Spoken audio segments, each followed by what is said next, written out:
every person that comes to me personally, especially on an organic level, because I work organically, I don't buy leads. I'm not talking to random strangers. These are people that are referred to me from past clients.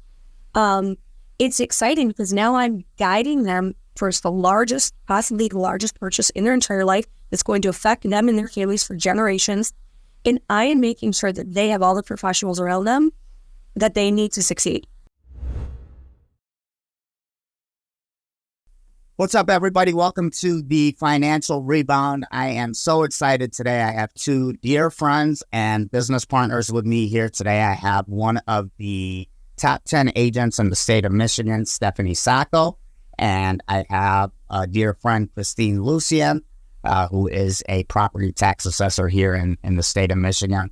We're going to be diving into some topics that are relevant today, that are going to be able to be used and implemented. And you're going to hear from the real estate side, the property tax side, and from the lending side.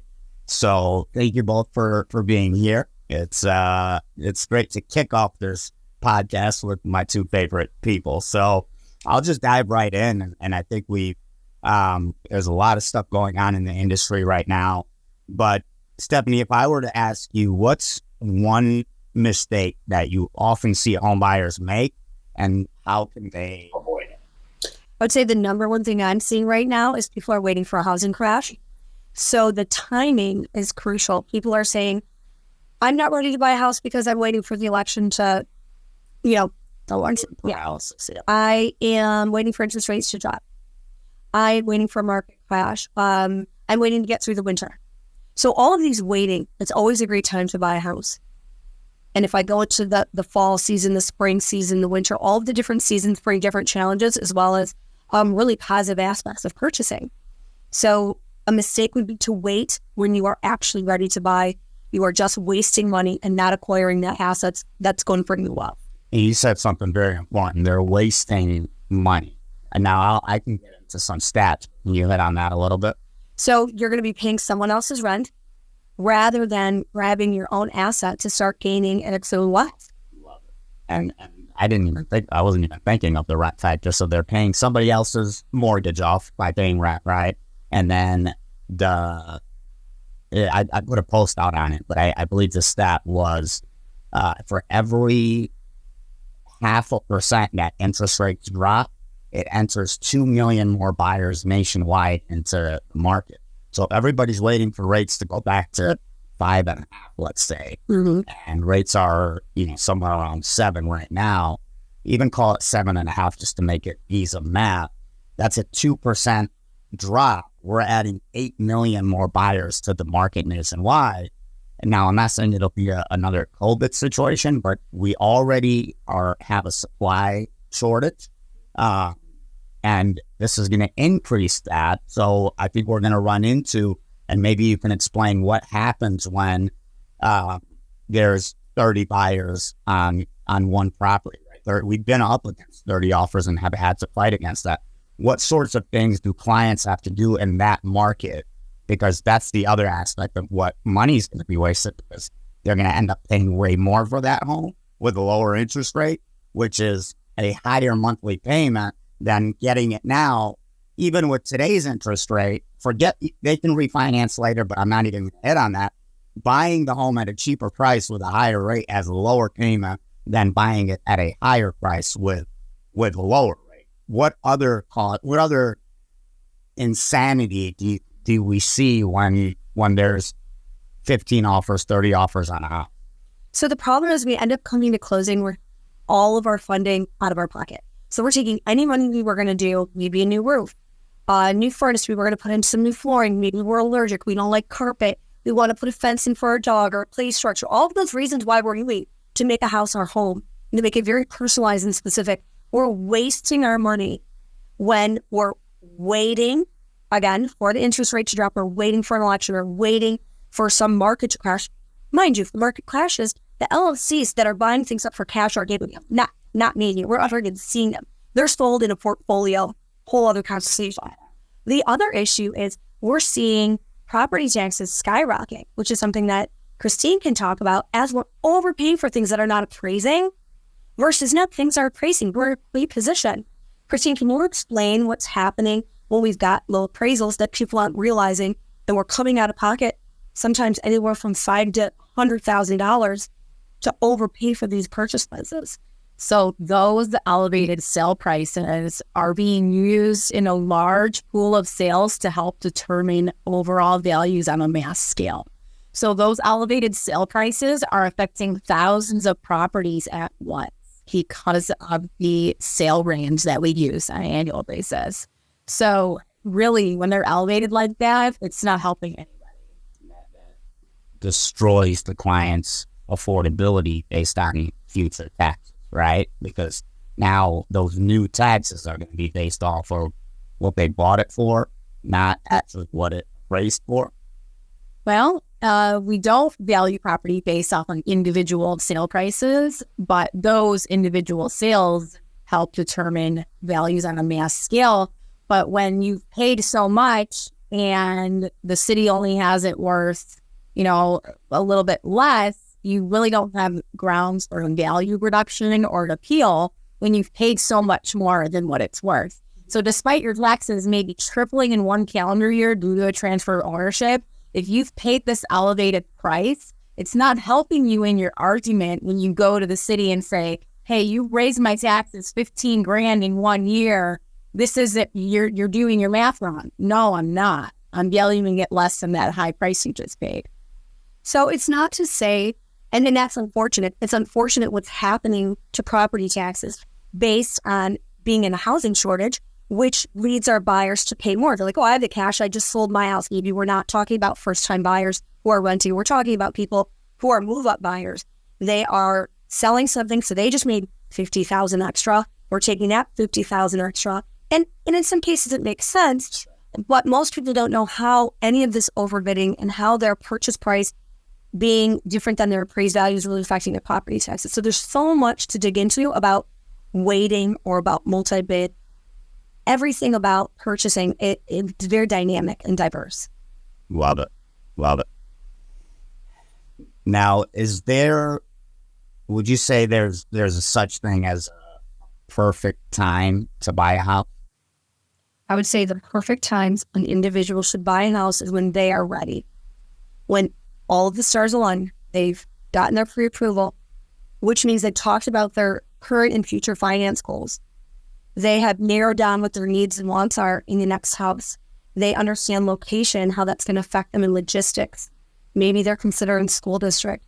So all of the things that make your day a traditional day, if we've considered all of those, we've brought in any professional that's necessary. Maybe you need an estate planner also to dive into it. Maybe we need your CPA. Definitely the realtor and the lender beginning together to help you make sure you're on the right path, not just saying, oh yeah, you're pre-approved for $300,000, let's do it. But is that really the way we want to live our life? Right. That's the perfect time. You're right. I mean, on my end, right, our whole model is mortgage planning. So but there's real estate planning too, right? Just like you said. Well, what is your kid's 3 right now? What are you going to do when they're 6? Is this school district that you want? And things like that. So I love that. Christine, what would you say? Is there a perfect time to buy or sell out? Well, there's a couple of deadlines definitely to be aware of throughout the year. December 31st is considered tax day in Michigan. So if you close on or before, you can expect a high tax increase due to uncapping the following calendar year. But if you close, between January 1st and after, you could delay that a little bit. But beyond that, there's 2 homestead exemption deadlines. June 1st will get you an entire year savings when you want to pay school operating millage, which is high. It's like 18 mils. Standard savings is like 30%, but you got to be careful, when you promise those percentages. Can you explain, I'm sorry, what mills are? Millage rates are what we take the taxable value of the property and multiply it by the rate of which all of the taxing authorities that encompass a bill are made up of. So we have a standard 6 mil state education tax across the entire state. And that's hundreds and thousands of dollars depending on the value of the property. So you take $500,000 times the 6 mils and then you get you a dollar amount. And every city has city millages, fire, police, Oakland and Macomb Community College, Macomb Intermediate School District, all these things, veterans, DIA, zoo, they all encompass a part of that bill. And they add up to be quite a bit. So millage rates differ. And I know we're going to probably talk about millage rates today. But it's something to be really thoughtful of in terms of you have to consider. So perfect time to buy is also, can you afford the property taxes and the increase that you're going to see that next year?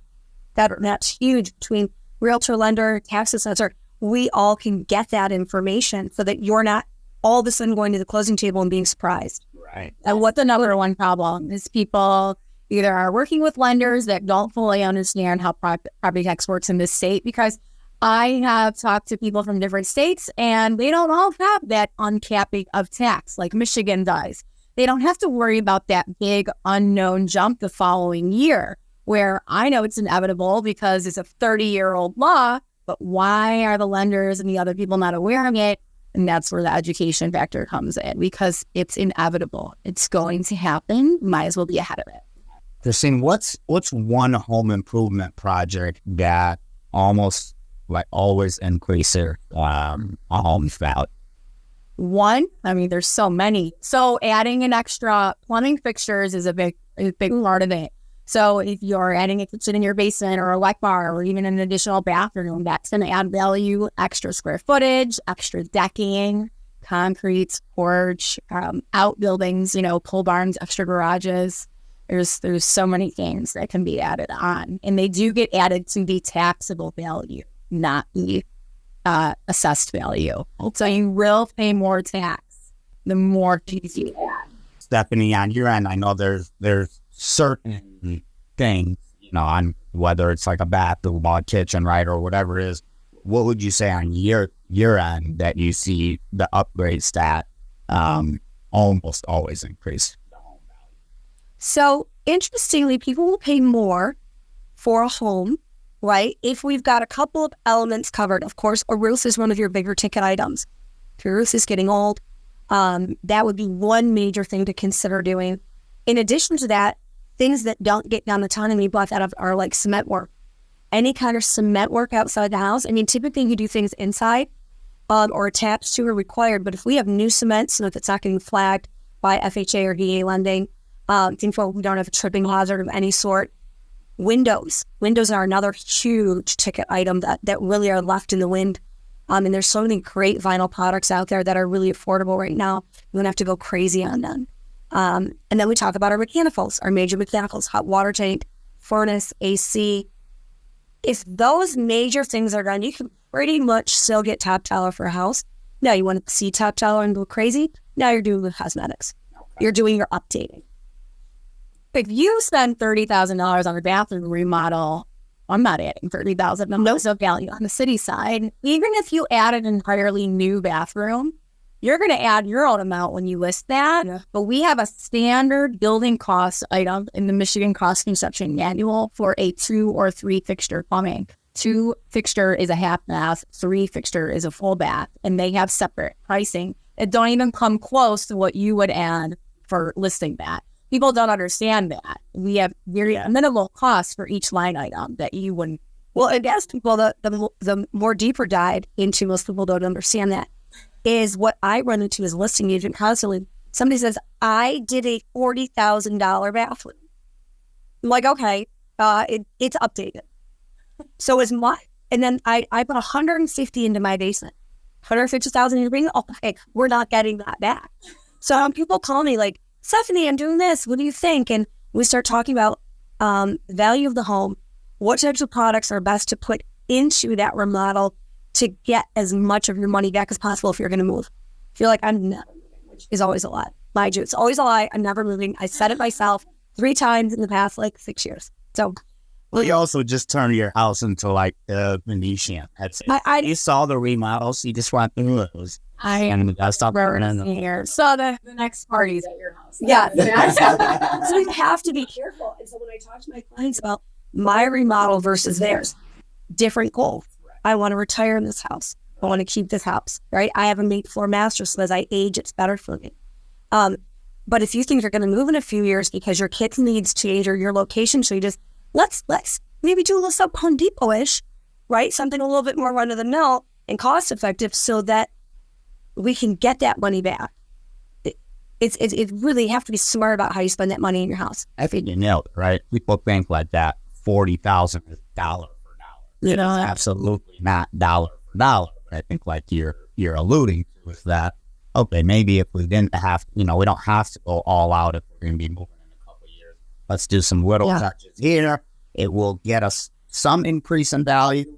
And obviously, I think just from an appearance perspective, right, is more welcoming to some of these buyers. If you could give just one piece of advice to anybody looking to buy a house right now, what would that be? I think you should say I have no idea. No, I'll think of it. For me, there's so many, but the most important is get a proper estimate of what your taxes are going to be once you buy it. Because the seller's taxes are long gone the minute that deed gets recorded. People don't understand that. And that is what causes many people to have large escrow shortages and be in financially not so great positions. And then with you, that money that they were accounting for is really affecting them decades later in retirement and financial planning. And it wasn't until we started working together that I realized it was so much more than just an annual tax increase. It was just, it goes into the whole financial plan for the rest of that person's life. Yeah, I think we had a $7,000 tax difference annually. It was like a $2.3 million opportunity cost over 30 years. So, I mean, it gets crazy, especially, and that's what I think I love about this team right here. It's that every one of us is, Stephanie just talked about estate plans. So we're talking to people in their 30s, 40s, 50s. They're still young, but we're talking to them about, all right, do you have a will in place? Do you have, and do they understand the different implications of how things are set up? And, I think we talk about the number one place that people lose money unknowingly and unnecessarily is how they're paying for their homes, whether it's cash, large down payments, how they pay for their mortgage, whether that's Dave Ramsey's 15-year or making extra payments when that money could potentially be sitting somewhere else with an advisor or with a cash value life insurance specialist, getting compound interest and, more importantly, tax-free. I'll kind of go off there before yes. But if anybody listening, we could teach hours on this. Just come and visit us. Yeah, and I think, Stephanie, you do like a really good job. Like it's very different. I know because, not just because we've worked together for so long, but it's almost a guarantee that the client is going to move forward once I talk to them. And I know you're not sitting there doing like a mortgage approval or anything, but what do you feel like? What is your process, or what does that discovery look like up front with you, where you qualify buyers so well, and this is what makes you one of the top 10 agents in the whole state? It's the little things that you do, but can you share, like, I know that, I'll give you an example. The national average is any realtor that you're working with, you should be closing about 1 out of every 4 referrals. And sometimes some of them are not even approved. I don't get anybody that's not approved from you. What does that discovery process look like up front? Because I haven't seen a realtor do it that well yet. So I appreciate that. And that leads back to the question of what's the most important thing for a buyer? It's twofold. One is to have a realtor that understands your exact personal real estate goals, and then to connect you with the professional who's going to help you achieve that. And in this case, our relationship as a realtor and a lender go hand in hand for our clients. So the number one thing we have to remember about a buyer is their journey is very specific to them, and to vet them to figure out who would work best with them. We talk as a realtor about things like property taxes.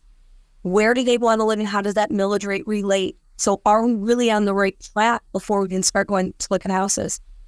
Getting that pre-approval, I talked to them about their credit score, any down payment assistance they could be getting, any government assistance they could be getting, grant money that they might qualify for. So getting that client everything they need in hand to be successful with the least amount of money out of their pocket.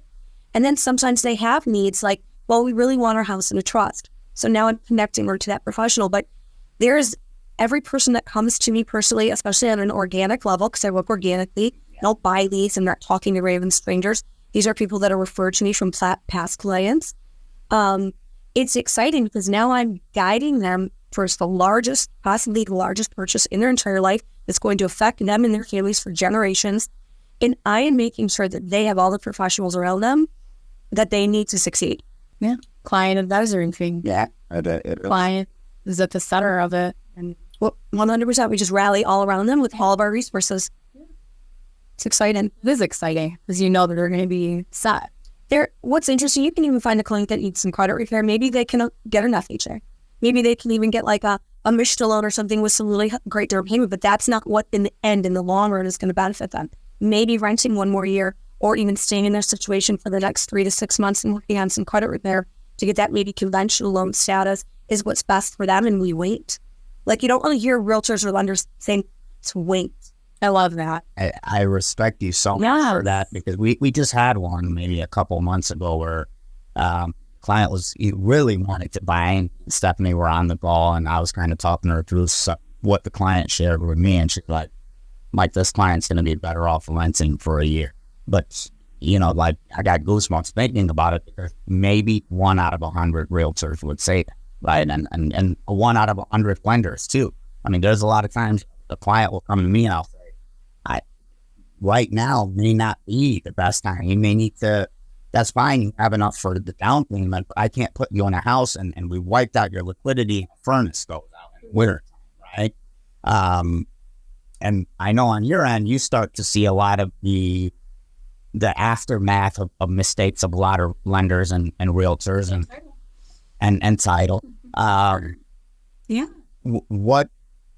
What sorts of things? I know we just spent a lot of time talking about it, but we're 3 people. I mean, yes, we have some great business partners, and then you're getting your message out there. But if you were to talk to a buyer right now and you were to say, like, this is why I would recommend Stephanie for you, or I would recommend Mike to your loan, why? Simply because they understand all the moving parts and how they come together.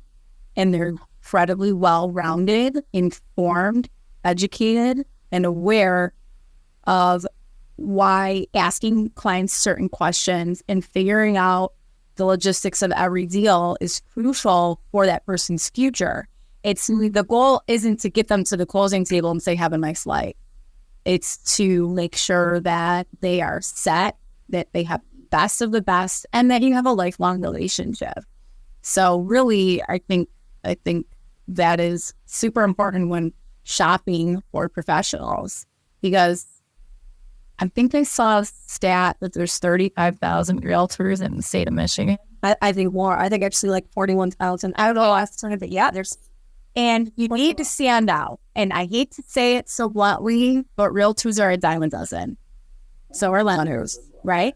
And you guys are really standing out. And I'm proud. Thank you. Yeah. Thank you. We are doing our best to stand out and be the best choice because of our education, our negotiating skills, and our listening skills when working with our clients. There's no better characteristic that we could possess than our listening skills. I heard you on the phone today, and say one little comment, and she picks up on it, and then she goes off into a different direction based off of that comment because they didn't know that comment was relevant, but you did. And you were able to spin it in a way where, oh, I didn't know that detail. Well, now let's rethink this. This might be better for you. That's critical thinking, and it is vital in the financial game of everybody. It really is. Well, and that's a fun one, and it leads me to, you'll have a different approach like than I would have. And I know Christine's got some great information about investors, or at least proceed investors with taxes, like you with down payment, how to handle that strategy. And then myself, what I discovered with these first-time buyers was that we always ask a question when we start to get across the board, like sky's the limit. Either we'll buy anywhere or we'll go to any area or we're not in a hurry. And you start to figure out what is motivating you to purchase a home. And in this case, they led me down the path of we're not really looking to fall in love with a home. We have no emotion based on this. We're numbers oriented. I'm like, okay, numbers lead us to investor style of looking at a home and quantifying information.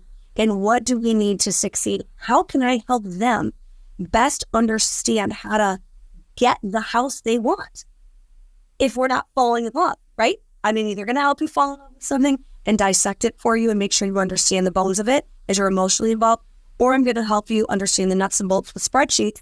It's which way you learn best. Yeah. I love that you're offering multiple ways to learn. Both. Because people are different. Well, They really are. 100%. And that just shows how more well-rounded you are. Thank you. And like, how would you handle the difference between, it's a different conversation, first-time buyer versus investor, somebody who wants to spend all their money to get this family home versus somebody who's like, I want to spend the least amount because I want to just invest in this and take my time. Yeah. It's always sitting there. And I'd say that I think the stat was like 43% of first-time home buyers think that you need 20% or more to buy a house.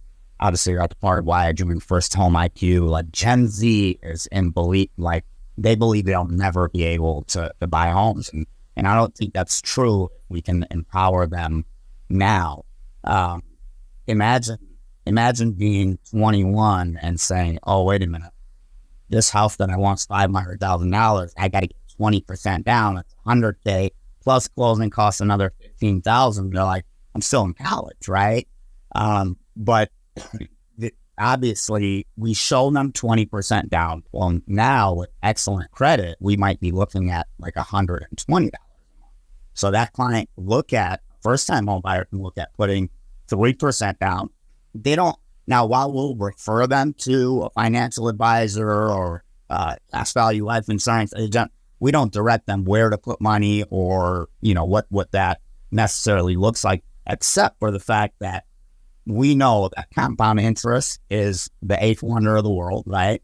And if that money is better suited somewhere else, and that somewhere else, I don't care if it's they want to go into the safest investment ever and just put it in a high yield savings but as long as it's not stuck in the home. We're dealing with a client right now who's got 2 houses in a city close by Walled Lake. He's got 2 houses in Walled Lake, free and clear, and one's worth $2 million, one's worth $725, something like that. And he's got another one out in Saugatuck, west side of the state. I think that one's worth like $1 million, all free and clear. What did he do? He came across a lump sum of money. He went and paid off all the houses. He's changing jobs right now. So he's went to his credit union. He's went to this place. Everybody's telling him he can't get money. Now, luckily, he stumbled upon Christine and myself. We got into DSDR, creative financing. So we do have a solution for him now. But I think, again, this is somebody with almost $2 million in liquid assets in a brokerage account, and with, what is that, 3.7 million in free and clear properties, and he can't get a mortgage right now. You get $200,000. He can't get $200,000, right? So no, we're helping him. We're so excited. So it's, and that's the same as a cash purchase, right? Imagine a cash purchase. You come in, and we'll always say, like, if you've heard me tell you, like, if the client wants to pay cash and you're competing, pay cash, win the offer, and we'll prepare that delayed financing to put in place. So I think I sum it up by just saying, okay, I get the fact that people don't want to pay interest, but the opportunity cost of not paying interest is then we've lost the ability to earn interest at that point. And we don't get as detailed maybe as I did right now. You guys are familiar, but I just let them know, hey, the 17% difference on $500,000, let's just say, all right, that puts $80,000 back in your pocket.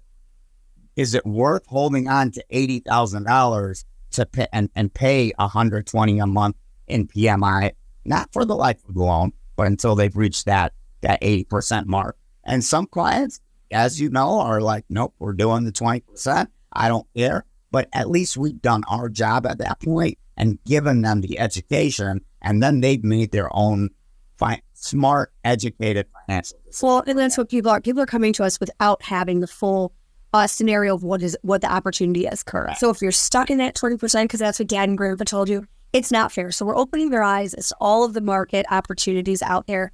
And then we even start talking about things like becoming an investor. Put 3% down here. Take some money and buy an investment property. And people start to expand their portfolios, which when we open their eyes, that you don't have to put 20% down for a primary purchase, they're like, oh my God, I didn't know that. And it becomes so exciting, the world opens up for that. Well, and that's such a good point. So that my buddy was going in, and every 2 years to fulfill the requirement to not have to pay the capital gains, right? He would go buy another property. So everybody thinks like, oh, if I want to become a real estate investor, I've got to have like hundreds of thousands of dollars to be able to invest. There is no other asset that you can go put 3% down. The bank puts up 97%. If you want to go in the stock market right now and you want to invest $400,000, you got to go take $400,000 liquid and put it into the stock market with yourself, with an advisor. Well, you want a home. If we're talking about a first-time home buyer, $400,000, they're putting $12,000 plus closing costs, and now they have a $400,000 asset. They wait 2 years, and now they're going to buy a $600,000 home and rent this one out. And they continue to do that every 2 years. So I think my buddy's got now like 7 properties under his belt. It's nothing crazy. It's not like he's got 100 homes. But 7 is more than one. But right? and he never put 20% down, not even one time, because and it's obviously because those were genuinely his primary residences that he wanted to move into. And I think that's such a big thing to push for Gen Z. Like we just helped the client recently, Sai, Sam. They just made me so happy. They're like, it's the American dream. They're living the American dream and saying thank you and being so appreciative that we're teaching them along the way. Their eyes are big. They're thrilled. They're holding hands at the closing. I mean, they're hugging in front of the screen, and they're just so happy that we helped guide them. It's not that we're doing it for them or telling people what to do. We're guiding them, giving them the tools to become successful. I love it. And what's interesting is they're going to be very similar to a client I have. I have a seller right now, and it kind of goes to getting multiple properties. And this is a problem for a lot of people's concepts, and I want to share with you. And so they bought a house 5 years ago. It might even, I can't even, like 2020. 4 years ago, they bought a house, put 3% down on their purchase, less than $5,000 got them into this home. It's about a $200,000 house. They're making about $25,000 on the house, but they're splitting hairs over $5,000. They're downsizing. They're moving across the country. This is it. They're selling their home. And she's, very upset about this repair they have to make that's going to cost them $5,000. And she's telling her husband, we should have never bought this house. And just getting down on herself about this. And I'm like, stop. Let's flip this around. We're not negative $5,000. I said, you made a $5,000, less than $5,000 investment 4 years ago. You're netting $25,000, right? Are you kidding me? That's an incredible investment. Right. It's an incredible investment. You can't of yourself. So not putting 20% down and watching your money grow like that to pay a little bit of PMI to circle back to that hole is insane. Right. And let's say you're going to keep that house, put 3% down. You know that you've got $25,000 in equity, and now you're going to move on and grab something else. I mean, look at that wealth. Right. And then something like Science and Youth, they're going to do the same thing. Right. It's an incredible opportunity and career to be in. Where the career was honestly, we're making dreams. We're in the dreams, dream making, because we're in the dreams. Because yours are ringing. I have a problem where like boomers want to go and downsize, and then they're way more in tax, even downsizing in less of the years that they're fine. But that would get. It's not necessarily, it's a fair thing that we deal with. How do you deal with it, Stephanie? I see that you're asking the question, I see the boomers that are selling end up paying way more property tax than if they just stayed in the house. and ask us what we think. And so what I try to tell people, like, if your mom and dad have owned a ranch in Sterling Heights the last 30 years and they want to, go and live in a condo, have them transfer it to one of their kids. Keep it in the family because you're never going to get that low tax base again. Don't give it up. There's strategy to that. And I think that we try that a lot in real estate, especially with people that are downsizing, that are getting older. They're spending sometimes half their year up north or half their time in Florida. They are only here for a portion of time, or not people necessarily that need assisted living. It's a whole different element. And a lot of times the kids, take the home and whatnot. But yes, we're like, is there a cousin? Is there a nephew? Is there a child? Is there somebody who can take this home? How do we keep this asset for you and keep your low tax without our capping? So the low tax would work for grandparents, parents, siblings, children, and adopted children. Nieces, nephews, aunts, uncles, cousins do not qualify. Okay, that's good. You have to share more than 50% of the same bloodline. So the relations are very specific and they're listed on the back of the property transfer affidavit. So on that property transfer affidavit that we fill out at closing, when we're selling or purchasing, right? You're stating that if we have some kind of a tight family, 50%, relationship, that we need to make sure we mark that out because that's going to save us on our taxes. Thousands. It's the third box down, transfer between certain family members. And it's all of those relations I just mentioned. And you get to inherit the taxable value from when they bought it. 10 years ago, 20 years ago, 30 years ago, where instead of it getting reassessed at whatever half of market value is today. So I have a client who is, so that's interesting because now so it's his uncle. So it's not the same because it's a for sale by owner. He's in charge of the estate because the uncle didn't have children. So he is in charge of the estate, him and his, there are 3 siblings involved. They are not the owner's children. Who owns it? So an uncle owned it. He passed. So the trust owned it, and he is the executor of the trust. So if he is the executor of the trust and he would like to buy it, that uncle, he would, the trust that he would be buying to his uncle who passed, has no children to sell to. So unfortunately, but I do give a lot of for sale by owners where they're self. But now he's going to sell his home, his son, where they will then save property taxes, at least on that avenue. Perhaps it's like, is there someone else for the uncle to transfer to you where it's tight and then that person can transfer it to the Hebrew brother? So like you can do 5 deeds in sequence to avoid uncapping if that's what it's going to take. So could the past, so like the gentleman that passed away, could he keep that tax, that property tax at that rate, transferring it to a sister or a brother? Yes. And then the sister or the brother is then the parent of the child. Yes. Okay. Good. Sometimes I'll have people do 3 deeds in the same day to avoid the taxes. Is that a quick claim deed? We warranty. You can do quick claim. Or that. Warranty deed, quick claim. Probably quick claim. Quick claim? Okay. Yeah. Make sure you're doing the right legal description. Well, of course, through the title company. Depends on.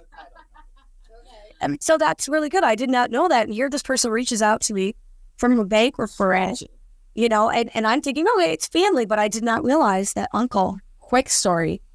This woman owned the property and her 2 sisters lived with her. Her 2 sisters were older than her. So she initially thought, I'm going to outlive my sisters. So I'm going to draft up a deed to avoid probate where the property gets transferred to my niece upon my death. Now, this is a 4th sister's daughter. It's not one of the 2 ladies that live there. So that uncapped the taxes. The niece then gives it to the original owner's 2 sisters, and their taxes triple, all because of the incorrect deed sequencing. Now they're looking at me like, can you reverse this? No. You recorded a deed from aunt to niece. It's done.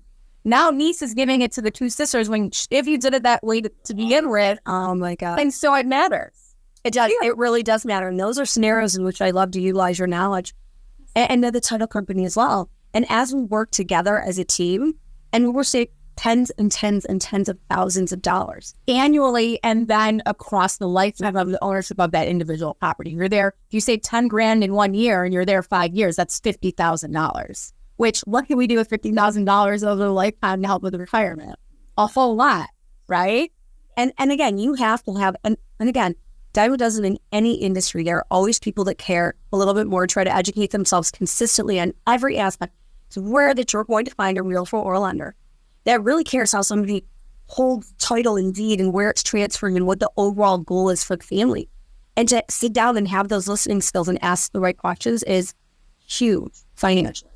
It's funny to say that because when I was trained on like the whole mortgage planning model, the loan application is 4 pages, right? So there was always a 5th page, but there was nothing ever on it.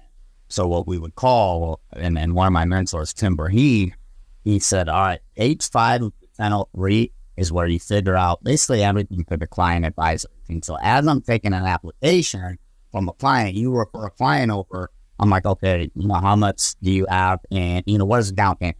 Oh, my checking, okay.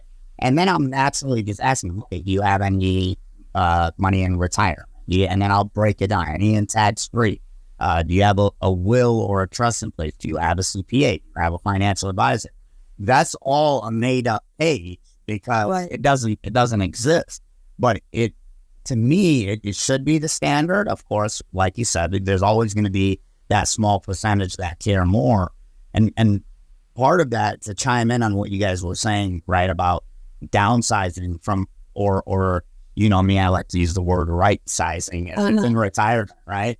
But right sizing, some of the things that we look at are, okay, down to, we're looking at, wait a minute, you're in this 5,000 square foot house, you're trying to get into this rent of 1,900, we have to factor other saving your rent of utilities, just the cost of home ownership on that big of a property versus the other. And then the other is, of course, when we start to talk about the heck'em for a purchase, right? A lot of clients think, okay, well, I can't right size or I can't downsize because I've got only 300,000 and I want to sell my house.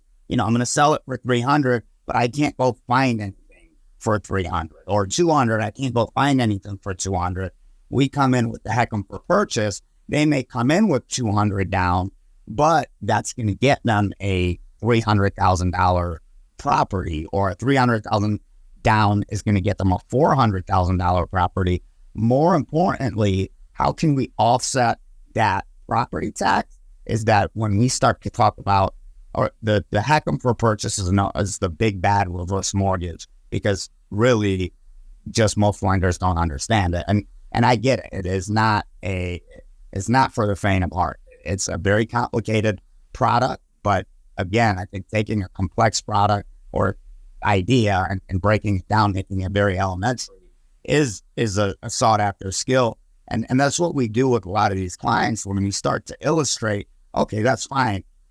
We do know that these property taxes are going to triple, but we have to look at now this new tax-free growing line of credit that we brought in as a new asset.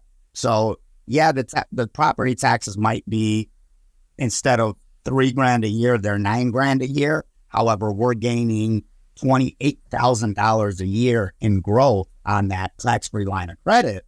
Now that's way offsetting any of those property taxes. So, and we've had obviously a lot of those conversations, and I'd say probably 20% of people move forward. But now it's becoming a bigger thing where the advisors that are really starting to grasp this concept, because if they're not having housing wealth conversations, they'll be sued. But to me, it's just amazing when you bring in 3 minds like us that care and that are love to learn and to educate our clients. We just came up with like 5 different strategies on how to combat one single issue of property taxes coming down, because it was from all different angles of what we can do. And when we collaborate, that's what gives me goosebumps right now, is that win for the client is so much more than I'm saving $3,000 here, or doing this. When we start to look out 30 years from now and we're like, oh, that's a $2.8 million difference on your net worth. That's where we are in the dreams business, and we are changing lives at that point. Teamwork makes the dream work. It does make the dream work. Follow us at The Financial Rebound, or you can follow me at Mike Hajjar _mortgage. Stephanie, what is the best way for people to reach you? So typically cell phone. So realtors have that cell phone in their hand at all times, and it's really hard because we're out on the running around. So I'm not really on my socials as much. I mean, certainly I love people to look at what I'm doing, but my cell number 248-229-4523, or you can look me up anywhere and message me. Of course, you can text me. And then I do have Instagram, stephanie.sacco.sells. They'll put that up on the screen. Christine, how can people get a hold of you? So for me, if you want a couple of golden nuggets, head over to my website, propertytaxacademy.com. There's so many different little helpful links and forms and little helpful things there. propertytaxacademy@gmail.com. The Michigan Assessor on Instagram. I post educational content weekly. I try daily, but it's weekly. And there are just so many great things for you to learn there. Phone number 313-799-2021. And I'm excited that we're all going to make your dreams come true. Love it. I couldn't be more happy that we kicked this off with, they've been waiting on me to get this content over. And literally two of my favorite people. Obviously, you guys both know that I'm not saying that because you're here. I talk to both of you almost every single day. So I'm so thankful for both of you guys being here. And I know there'll be a lot of continuation of this little trio that we've got going on.